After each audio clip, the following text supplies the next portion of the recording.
how about you shut up and mourn with me? Ain't no hoags, ain't no cheesesteaks going to the Super Bowl, and that sucks. I'm not going to mourn the Eagles. I'm going to mourn the retirement of arguably one of the best centers of all time. That is what I will mourn. Jason Kelce retiring. Wow, how old is that man? 37, I think. 30. He's either 36 or 37. Imagine being able to retire at 37. I mean, when you're a multimillionaire, it's possible. Not us. We are not there yet. Okay, we're going to officially open the Games with Jon and James Patreon, and we'll call our one tier the Retirement Fund. And for $2 million, I don't know, we'll fly to your house and do a podcast in front of you. I don't know. What would you like to see? for $2 million, Jon will play through 50 JRPGs sequentially, getting longer and longer, and will not be able to touch another game till it's done. For $2 million, I'll do that. Are you kidding me? And then the last one will get him addicted to WoW. For the last one, just make it Disgaea, because those games go on forever. I mean, yeah, fair. Yeah. Well, the very first one we'll start with is like Legend of Zelda, because that's technically an RPG, and I can beat that in like a half hour. Welcome back, everybody. I'm James. I'm Jon. And this is the Games with Jon and James podcast, where you listen to some fun rambles before we dive into the meat and potatoes of everything. And before we can get into the meat and potatoes, oh boy, like a dragon infinite wealth. You wanted to talk about this, so I'm going to let this happen, because you seem pretty upset about it. They have paywalled their new game plus. You have to have either the digital deluxe edition or the premium edition just to be able to play their new game plus. See, that's why they called the game Infinite Wealth, because Sega has found a way to get infinite wealth. Make it make sense. Make it make sense. Like, what? I mean, this isn't new. Like, were you about to defend Sega in this? I wasn't about to defend them. I was about. No. I will never defend any crappy business practice, because I was thinking about when like Metal Gear Survive came out and Konami was paywalling save files. This is the companies being stupid and greedy is not new, but I did not expect it from Sega. Like, after a opening month where we had Ubisoft come out and say gamers need to, get used to not owning their games, I'm just like, cool, going to pirate and steal every Ubisoft game now. I'm not used to Sega doing that, These are more in like the wheelhouse of the EAs and the Ubisofts. I literally was like, at first where you were going with it, I thought you were donning your armor and you were like, Sega, I ride to defend your honor. I do not white knight any company. Every company has done at least one thing to piss me off. Yeah, so before we dive into our show, I wanted to mention that. Also, if you follow our Instagram, you would have seen I made a little post about Ubisoft, and people need to get used to not owning their games. Well, like, I mean, I think that's been like an uncomfortable truth for a while now. Like, think about even how modern consoles work. Like, what is a disc when you buy physical media? It's honestly just the key or the DRM to play the game that's on your console, So that's fair, but I still would rather have physical media. And this is going to pain me to say. So in the various groups across various social media, with that topic being out there, some people are for it, some people are against it. Some people are like, Game Pass could be for everything, PlayStation Plus could be for everything. And I'm like, okay, I hear you. And then the tough pill for all physical collectors to swallow. So if you remember, Jon and I last year actually dove into the 2022 financials, and it was like a decent spread for how things are trending. It was about a 70-30 spread. Sure. 70 in digital, 30 in physical. Physical still showing some relevancy, right? Yeah. 2023, Jon, what would you guess those numbers have changed to? Percentage-wise, I'd say... I'm going to let you guess. Percentage-wise, I'd say digital sales were about 75 to 80%. Not a bad guess, but completely incorrect. Digital sales made up 95% of video game industry's profit last year. $174.4 billion. If you heard the creaking in my chair, that was me like doing the Antonio Banderas, like the ooh thing. So the writing is unfortunately on the wall. When 95% of your revenue comes from a digital source, physical's only got a few years left to live, outside of super rare limited run. So thanks, Ubisoft, for making me dive into that with your idiotic ways. Well, okay, let's we have an actual topic we want to talk about today, but I want to wrap up this talk real quick. One of the conveniences that was supposed to be at the forefront of digital distribution and all this stuff was A, to make things cheaper, and B, to make some type of actual like history preservation plausible, because by all accounts people have been dumping ROMs of video games ever since the early 90s. We have had emulator technology on PCs from the mid 90s onward, and it's been getting really, really good to the point where now you can have like PS3 and Switch emulators working concurrently. Like when current gen systems are being able to get their ROMs dumped and run even sometimes better than on the native console, it just goes to show that's the writing on the wall that people are supposed to be reading. So the convenience and the preservation of media was supposed to be at the forefront. But the fact that I still can't buy like Soul Calibur 2 HD on my current Xbox is annoying and is a tragedy, because that game is fun and there's no reason for it not to be playable. The hidden message there from Jon is get Yuzu, and you will thank us later. And if Nintendo is listening in on this, because I know you are, come at me.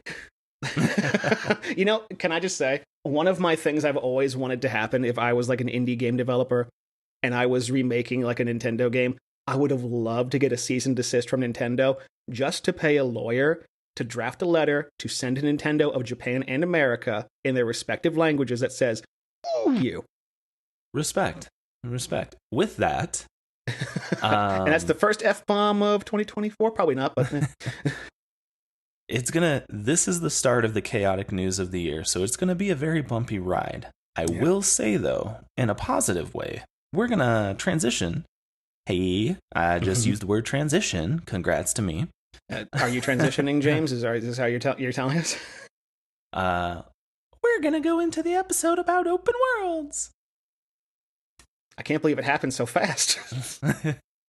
So, when we come back, ladies and gentlemen, games have evolved, the industry has evolved, how you play them has evolved, from everything. Jon's random computer beeping has evolved into the episode now. But, yeah, I heard your do-do-do-do. I don't even know what that was. But open world games have been around for a while. We have some blueprints for success, but we also have some failed ones. And honestly, Jon and I we're gonna talk about, this is gonna be a love letter to open world games, the episode. So buckle up, everybody. Jon's got to swallow his hatred for them when we come back. I like how you have somehow confused the word adoration with hatred. I just find that very funny. I'm just here trying to answer the question, what game do you prefer? Ubisoft or Ubisoft? You're going to find out. Stick around.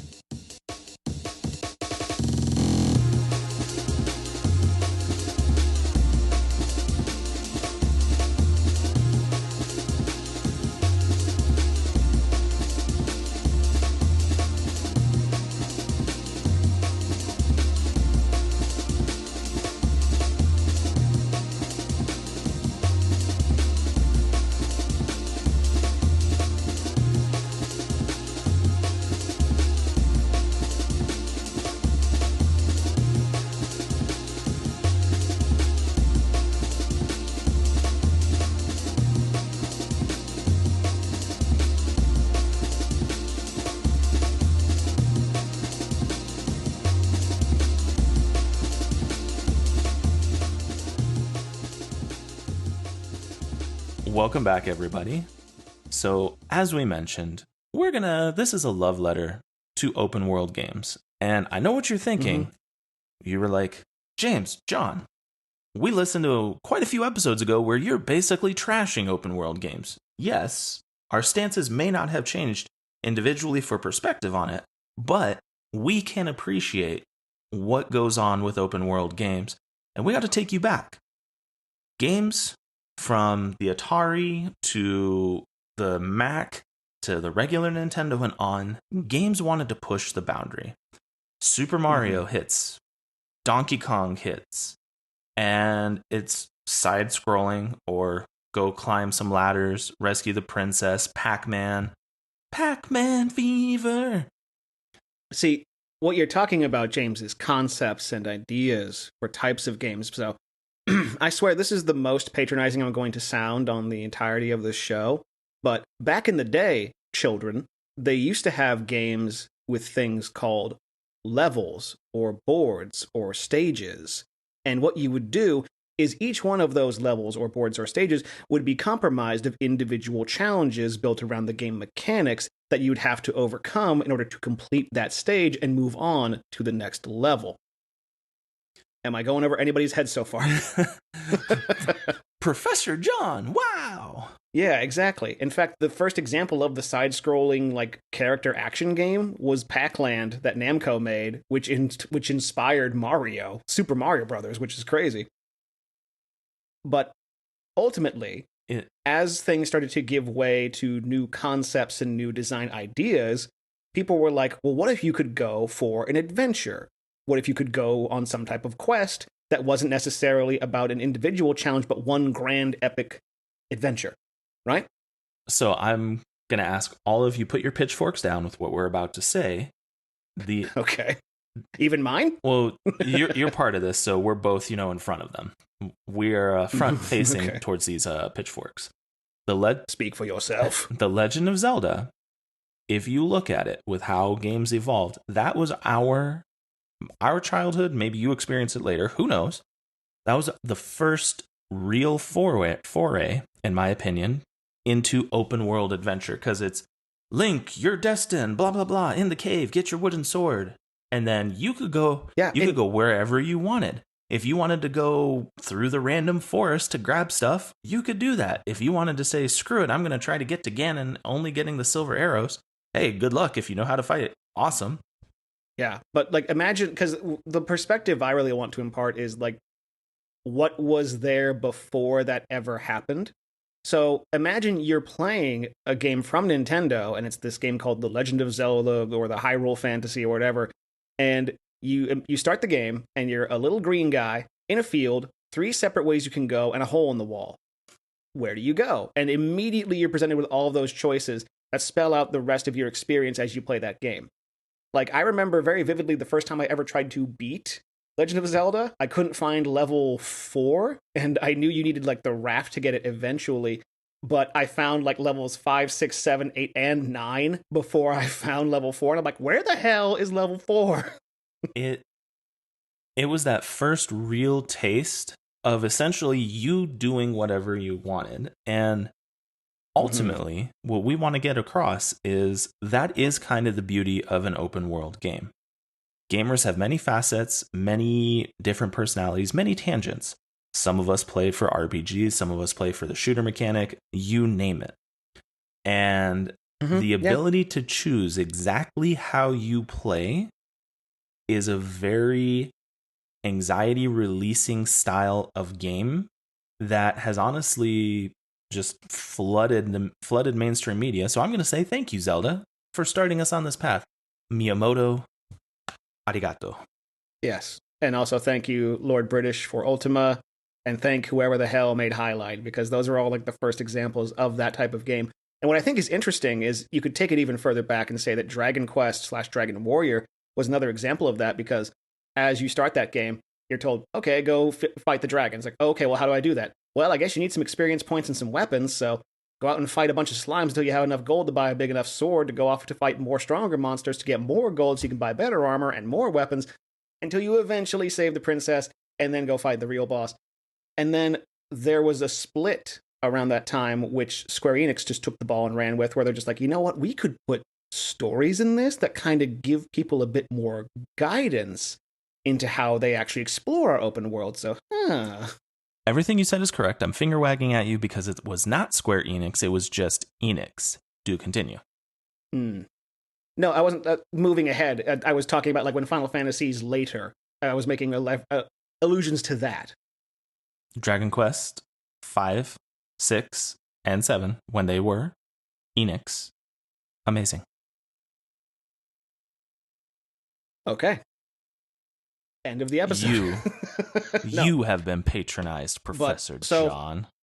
As there was that kind of split in terms of how we utilize our open world mechanics, our world mechanics, our gameplay mechanics, and our narrative mechanics, there seemed to be kind of a split with more people trying to explore the more creativity and open world / open approach nature of that game design through other games in like the Ultima series, or this is where you started to see the divide between Western and Eastern RPG styles, where one was more about storytelling and one was more about character exploration and character examination.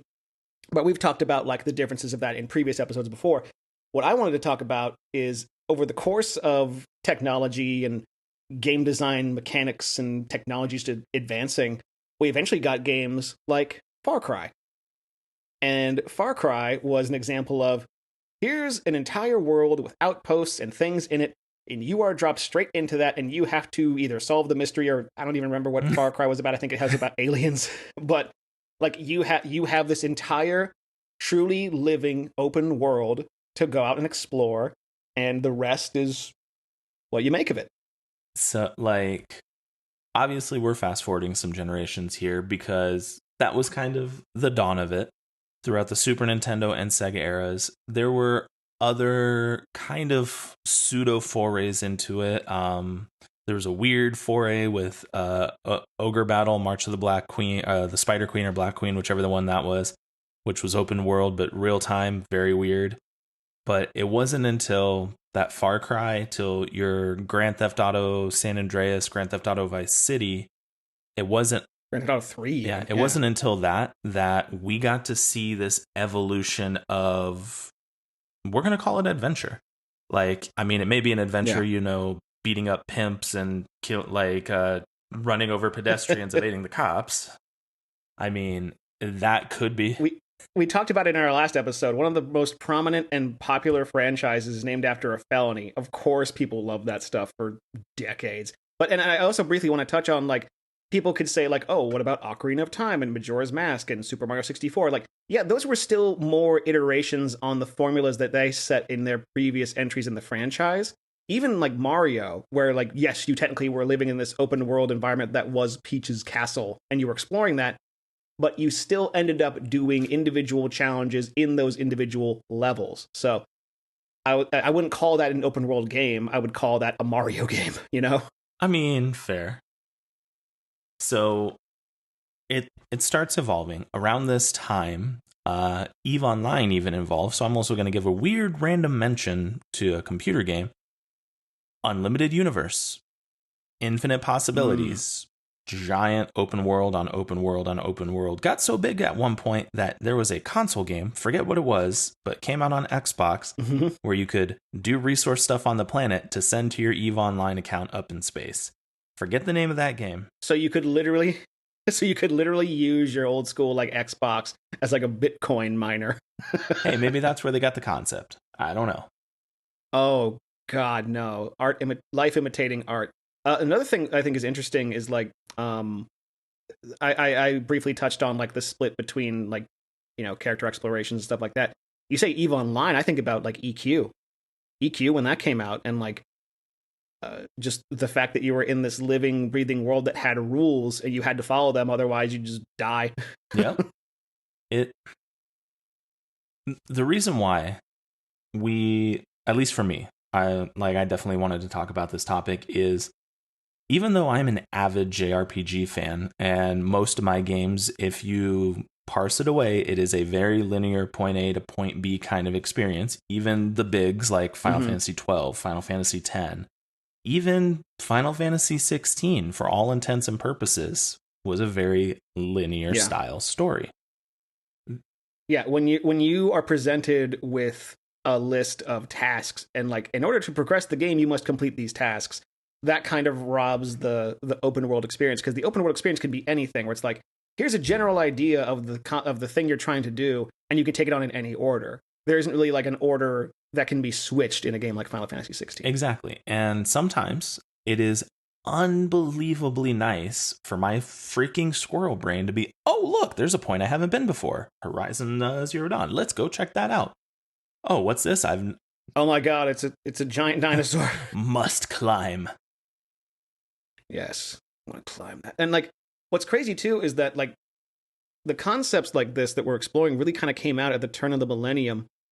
And tell us if we're freaking repeating ourselves. But like, we're trying to get through the history of this because when GTA and games like that and Far Cry started to actually cement the type of game design that open worlds could facilitate, that's when you got the stuff like when Spider-Man 2 came out, and that felt revolutionary to not only have an open world game design, but to do it in a very specific way. So that was when around the time that we started seeing the delineations of what type of open world game you could have. You could have your Ubisoft style Far Cry, explore and sneak around and take down strongholds and that whole bit, or you could have like a giant open world playground like GTA where you can just do missions to progress the narrative. And then you had Spider-Man 2 and games of its ilk where it's like you have a fully realized New York that you can just swing around in and play as Spider-Man in, and that's just fun by itself. Like seeing the breakaway was what was really cool because it essentially went from choose your own adventure to effectively choose your own genre. Yeah, like from choose your own adventure to you're the adventure. Yeah. And excuse me, sorry again. Jeez. Fun trivia, John. What is the largest open world game? The largest? We'll say largest map in an open world game. Not counting MMOs and stuff, right? No MMOs. And not counting Starfield because that's just different maps on different maps. I mean, it's technically open world, so it does qualify. I was going to say I'm torn between either one of the Just Cause games or GTA 5. Final answer? Pick one. Yeah, GTA 5. So, ladies and gentlemen, John picked GTA 5, and I am sorry, John, that is incorrect. The largest. So it also goes to show that it doesn't matter the spectacle that happens with this game. Minecraft has the largest open world map and has been going and going. What? And it's not an MMO. You can't say but. There's no buts. It is a console game. It is a PC game. It is on every platform. I just want to, ladies and gentlemen, I want to let this sink in. So you could lay out every frame of The Legend of Zelda back in the guide. They literally had, this is area 1, connects to here. Like literally there was a connected map you could view in a Nintendo Power magazine. They went from that to 1.5 billion square miles in a map. That is Minecraft. You feel cheated by that answer, don't you? I only feel cheated because I feel like the nature of Minecraft is to have these randomly generated open worlds. So I'm wondering where the actual design fits in, Well, that's where, so Minecraft, so I'm throwing a curveball at John because he wasn't expecting me to mention this probably, but Minecraft is the epitome of the evolution of an open world game that we're talking about. Because when it initially released, the concept was the randomly generated, here's the keywords, open world map. But now it's evolved. You have hell. You have all the technology you can use to red switch into... Just like real life. Yeah. Like you can red switch into hell. To like farm obsidian and stuff.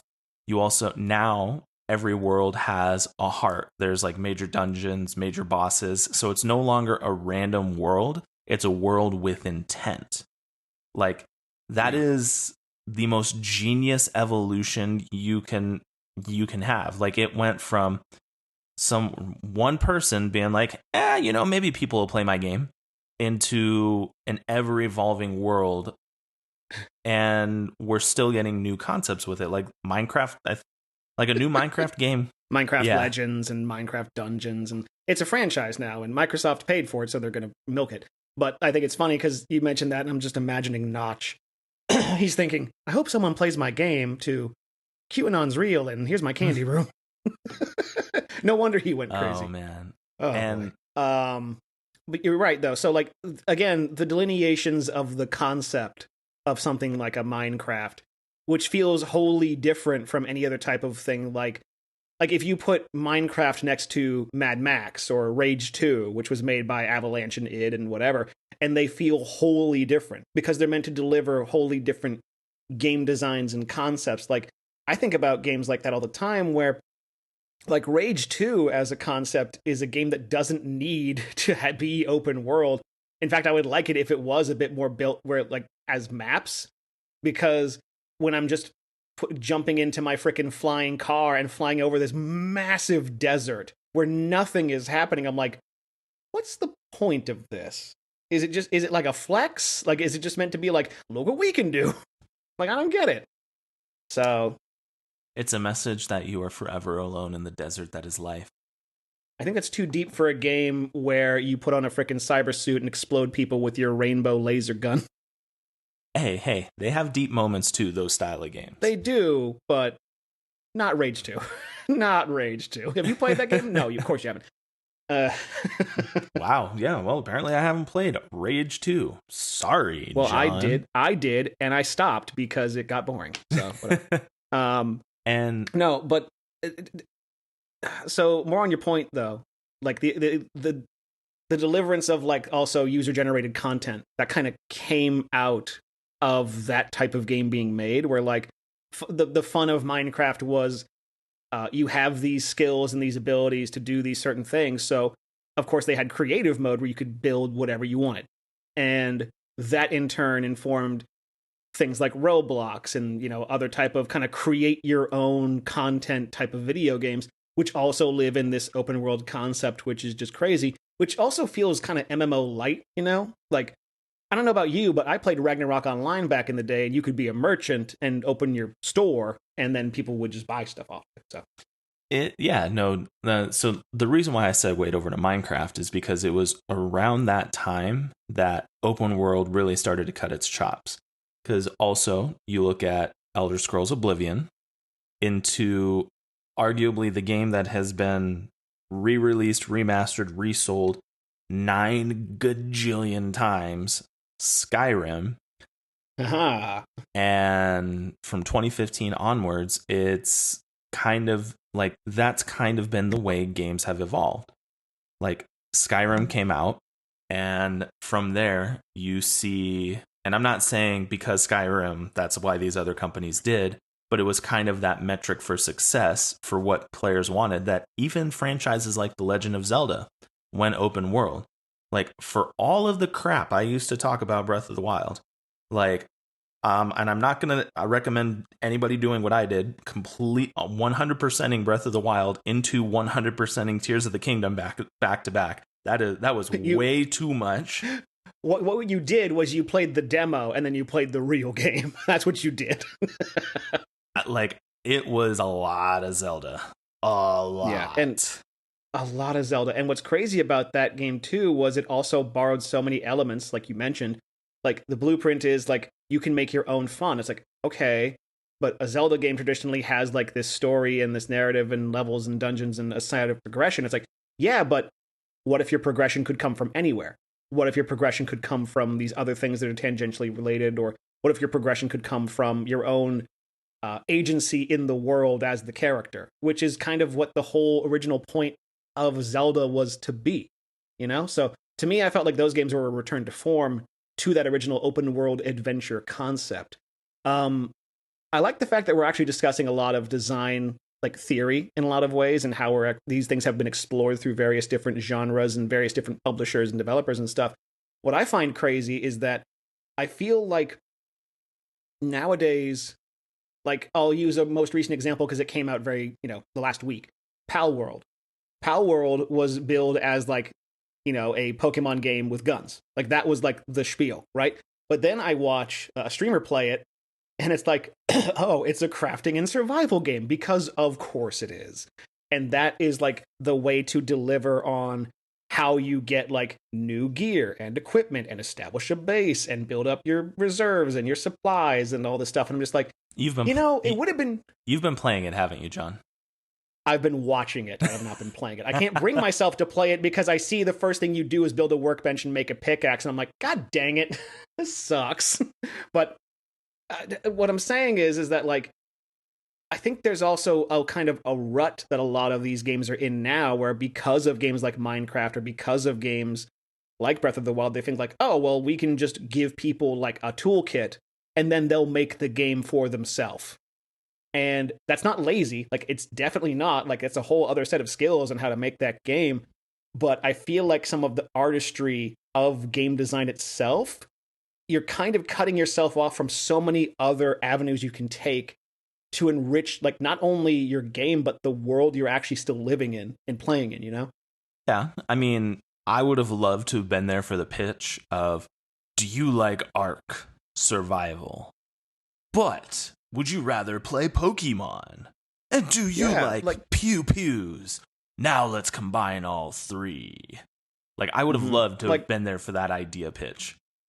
Yeah, and like what's funny too is that like you kind of see these, I'll call them like micro shifts in terms of what is trendy or what's popular in game design. I think about when 2016, when Doom came out, like the new Doom, and people were like, yeah, this is really fun. This is what, like, and you had like old heads like me, like, oh yeah, games used to be like this. They're not anymore. So when you get to play one like this, it's refreshing. And then the glut of just so many awesome, like, granted, very fun movement shooters came out where like you're sliding around, going super fast, getting all sorts of weapons. Like in Ultra Kill, you got a chainsaw leg and you can slide into people and go off ramps and stuff. But like, and it's crazy to think that like we went from, I'm trying to tie it back into open worlds and stuff. Like, again, these kind of like micro shifts in terms of what's popular and what's cool. And like, I'm wondering when we're going to just get regular video games again and not just open world stuff, you know? I mean, they're there. They're called RPGs. Shut up. They're called Sony garbage, and you know it. Well, I can't really say much. I have been thoroughly enjoying Forspoken. I am at the third Tanta, and it has been a wonderful romp. I have beyond enjoyed the game. You didn't even get to the first boss. Like, yours was like the opening scene, and you were like, "I'm out." So I challenge you. I saved the dad. I did that, and then I think afterward I just yeah, no. You go to the first boss. Right, but if you're not enjoying the gameplay and you're not enjoying the world you're in and not enjoying the story that's being told, why would you want to keep playing the game? Yeah, but you end up feeling that way about almost 99% of the games you play, so you must suffer through and play. No. There's actually a very finite reason for that, and the very finite answer for that, and the answer is no. No, I don't. I will trade away a game. I don't give a heck. I don't give a ding dang. I will trade, and you gotta deal with it. Oh man, but like, to your point, these pinnacles for their respective time. So your Minecraft into your Fallout, into your Far Cries, into your Just Causes, into your Infamouses, into Skyrim. Yeah.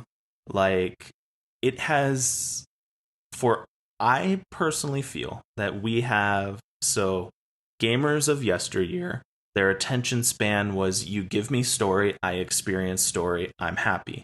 Like, it was a very A, B, C process. As people have evolved and technology has advanced, not only is A, B, C still there, but they want to explore the rest of every point possible.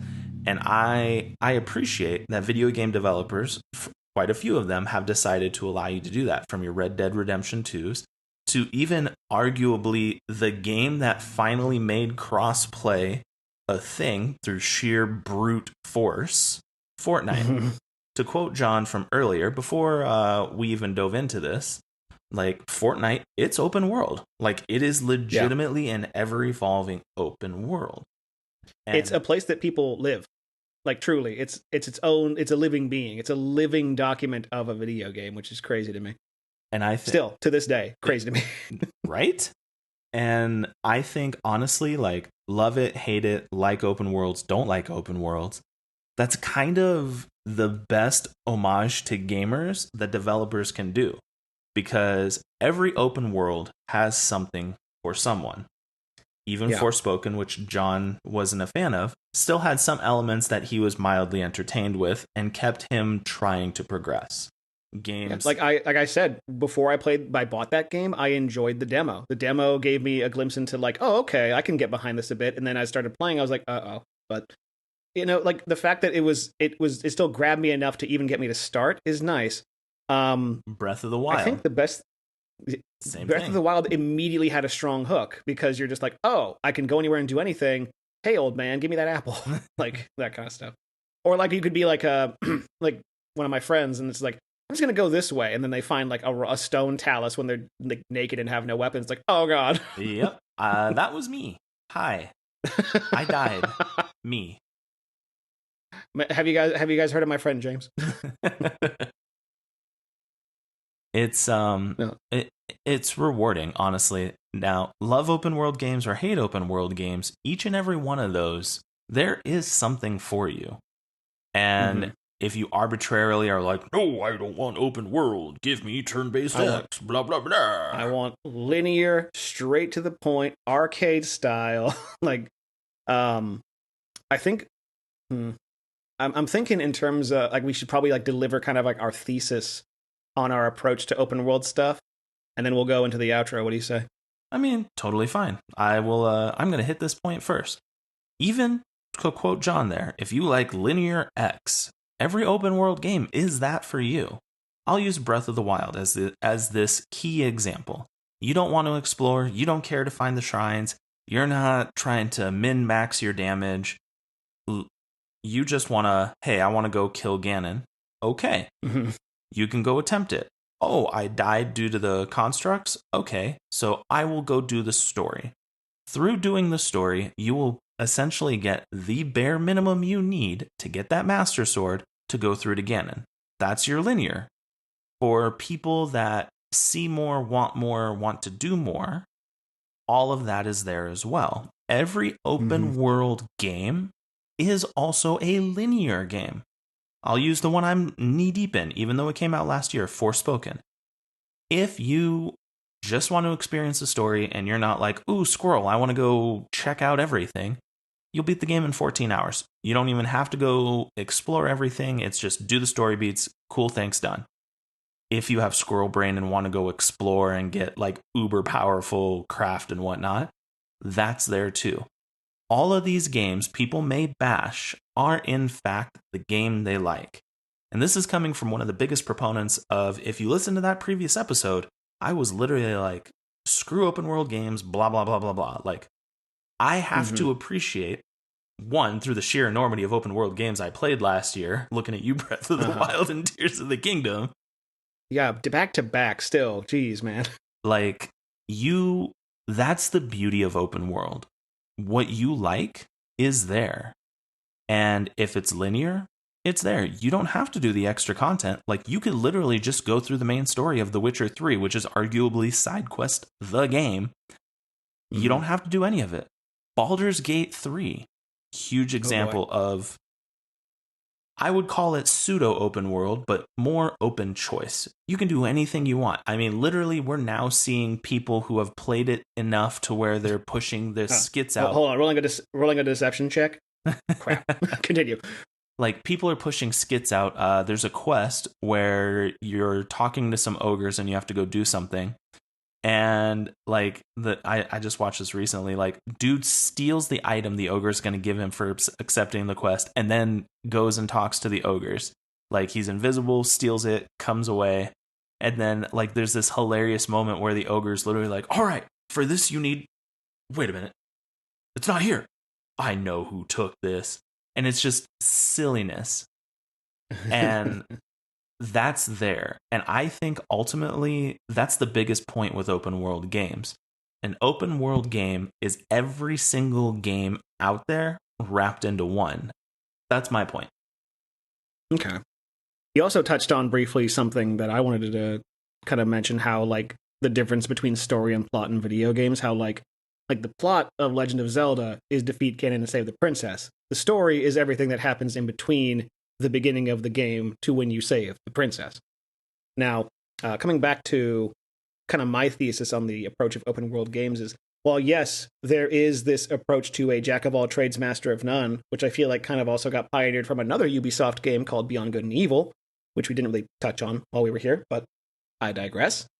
Uh, like, it's funny because it's hard for me to have like a concrete idea or like a definitive, like, internet friendly, this is good, this is bad, binary choice type of thing about it. But ultimately, I think the thing that I enjoyed about open world games is that because they're so versatile, that they do have a lot of things for everyone. At the same time, there a part of me that mourns the idea of like trying to break this down into most simplistically as possible. Donkey Kong, where you have a series of very simple challenges to get to the end of a level, and your ability to complete those challenges is what makes the game fun or makes the game challenging and stuff. So I think it's just they're not going away, and I think even by like our example of Fortnite, the living documents of certain video games will continue to be those things and be those kind of third places for those types of gamers. And nothing is ever going to stop Ubisoft from making Far Cry 7 and you're in, like, I don't know, Canada, the fields of Canada somewhere, and then you have to fight like a fascist Canadian government dictatorship or something. I don't know. They'll contrive some story reason for it. But ultimately... Canadian polar bear zombies. Oh my god, the Yukon invaders. They're coming down from the north.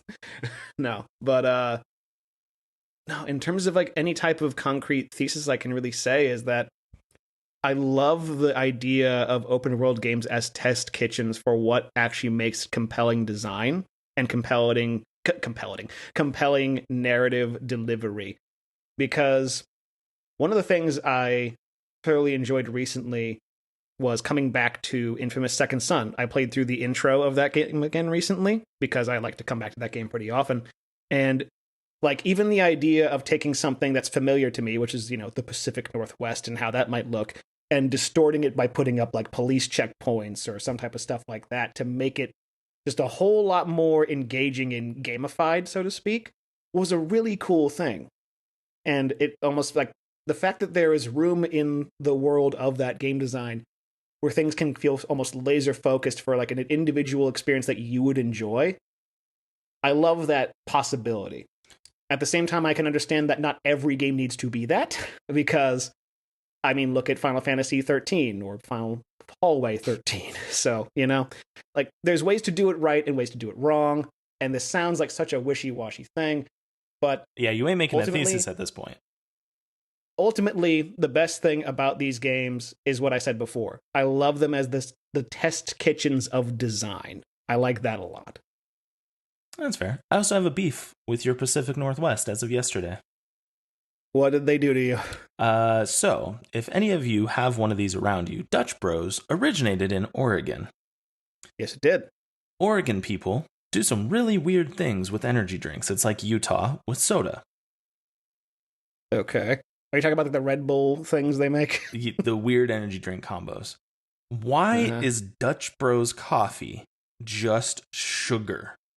Like because it's candy coffee. Yeah, it was not good. It's, you know, I had that realization myself, which is why I don't go there very often. But in the same way that open world game design can, you know, facilitate other types of players, maybe Dutch Bros is just like, you know, the open world equivalent of the opposite of Starbucks. You know, one of them is EA and one of them is Ubisoft. Look at John doing a tie-in. I'm so proud I taught him that. That's my thesis. Coffee is delicious. Oh man, love them or hate them, open world games are going to continue to evolve. They're going to continue to grow, and tons of games actually use the success in that for themselves. So thank you, everybody, for allowing us to enjoy that. And we didn't need their permission.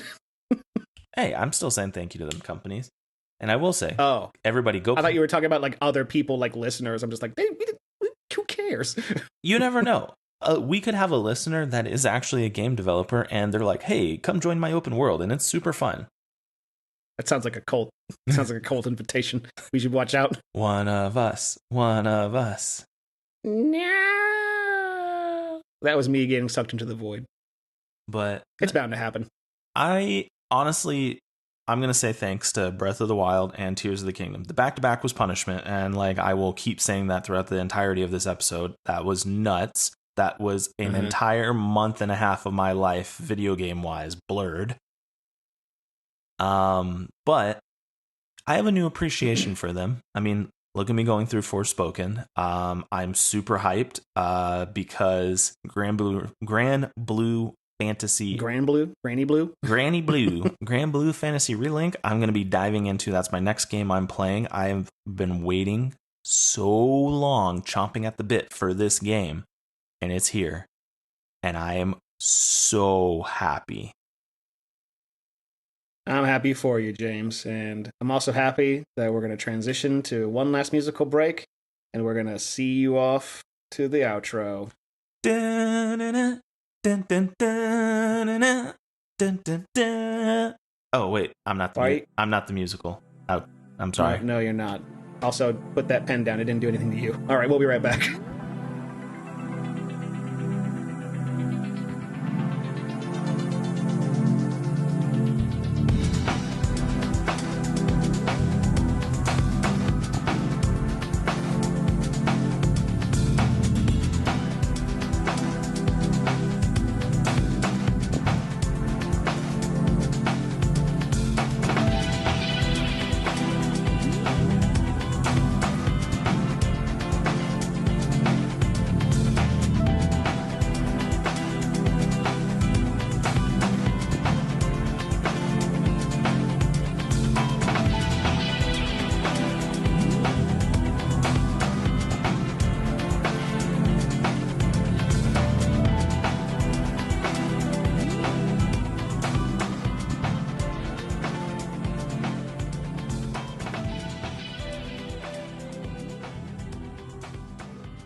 If you're happy and you know this is the 99th episode, clap your hands, clap, clap. Oh, hi everybody. I'm back. I wish I could have left. I wish that's going to be the announcement here. I'm leaving the show. No, but yeah. So I think that was a very thoughtful meditation on the idea of open world and the evolution of adventure type games. Wouldn't you say so? Yeah, like they're the future. Just like we mentioned way back at the intro of this episode. They're also the present, so. Digital is the future. I mean, 95% of sales. Oof.